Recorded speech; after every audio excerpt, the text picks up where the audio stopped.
Chapitre 13. Conseil de famille. Julie essuya ses larmes, tandis que Clara s'asseyait sur le lit de Malou. « Oula, il y a des dégâts !» Elle tendit la main pour toucher l'hématome qui marquait la pommette de sa sœur.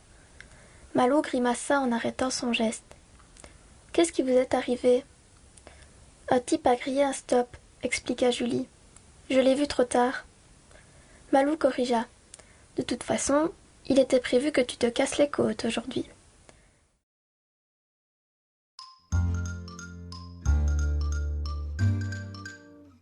Depuis quelques années, la bibliothèque d'Oupey s'est investie dans le projet Farniente Audio.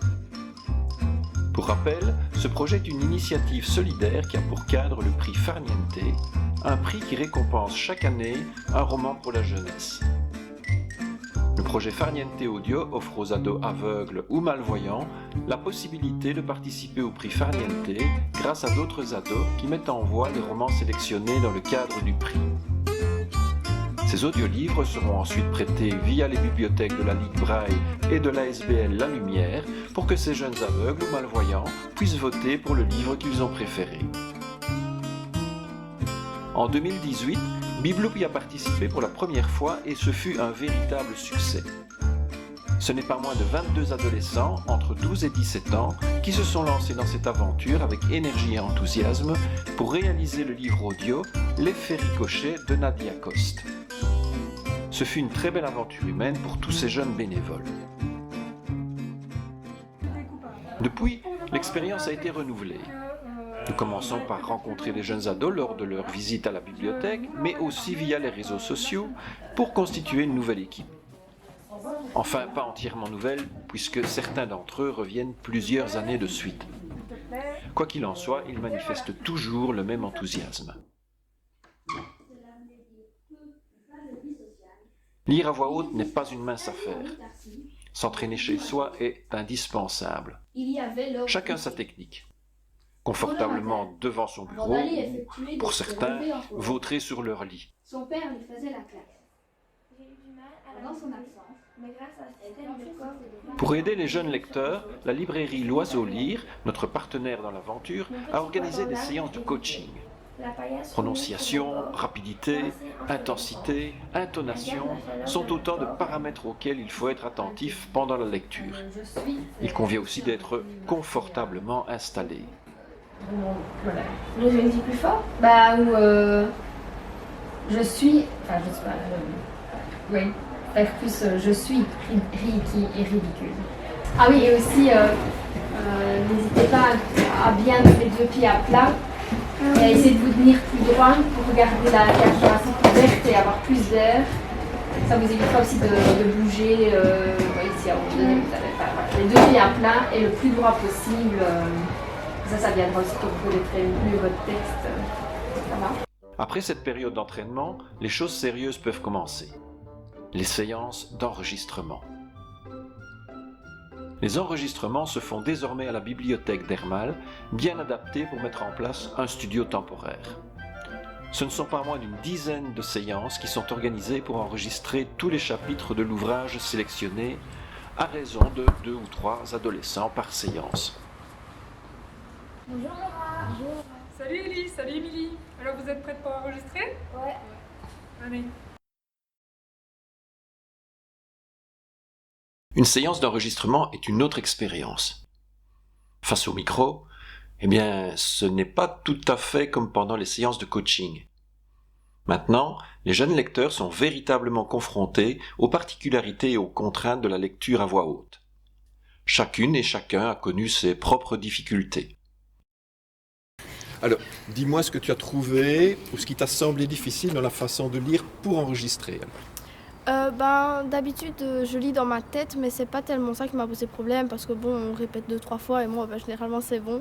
C'est surtout que, c'est bizarre de pas pouvoir mettre d'intonation parce que moi, d'habitude, j'aime bien un peu donner de vie. Bon, je fais pas non plus comme au théâtre, ça je dis pas, mais vraiment, il faut qu'on reste un peu stoïque, mais il faut pas qu'on reste trop parce qu'il faut quand même légèrement de l'intonation, donc ça fait un peu bizarre comme ça.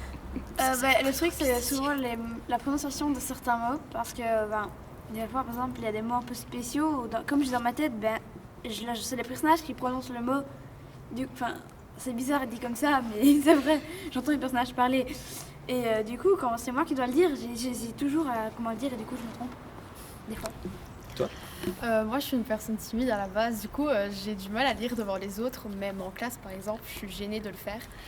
Et aussi, c'était pour l'articulation, car je parle aussi vite, du coup, on comprend pas toujours ce que je dis. Et là, c'était ce qu'il fallait que je fasse, parler lentement et posément.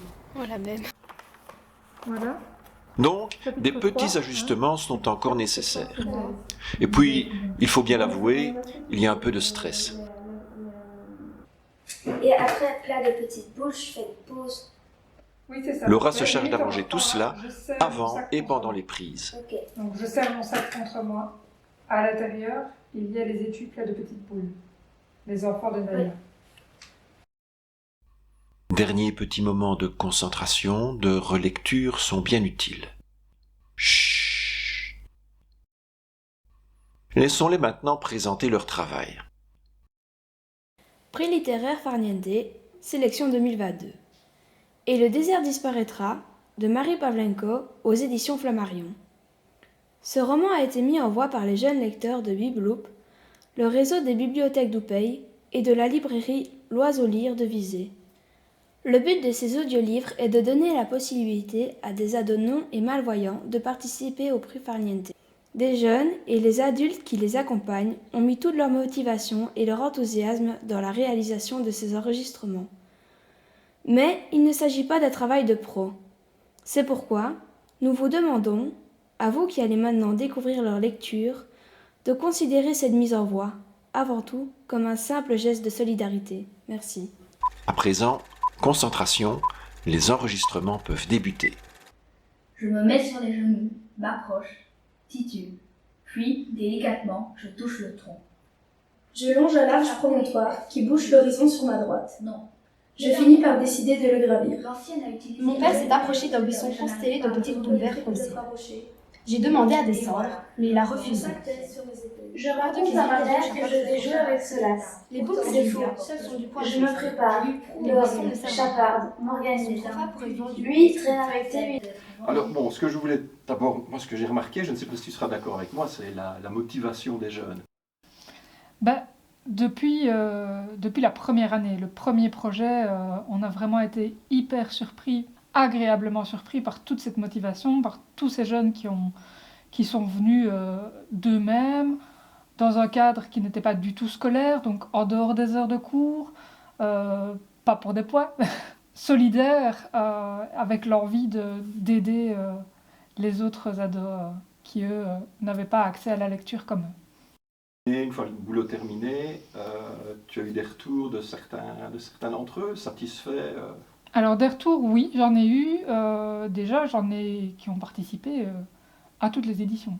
Donc c'est qu'ils devaient être satisfaits du boulot. Et puis en plus, ça c'était chouette pour ceux qui ont participé les 3 fois, c'est que je voyais l'évolution. Du premier enregistrement jusqu'au dernier, c'était plus du tout les mêmes ados. Tous étaient vraiment contents.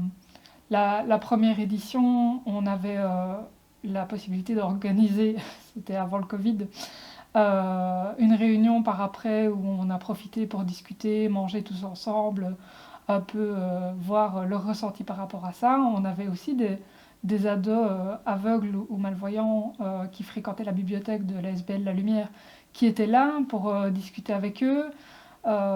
C'était vraiment des chouettes moments. Voilà, c'est en boîte. Il ne reste plus à Laura qu'à faire le montage.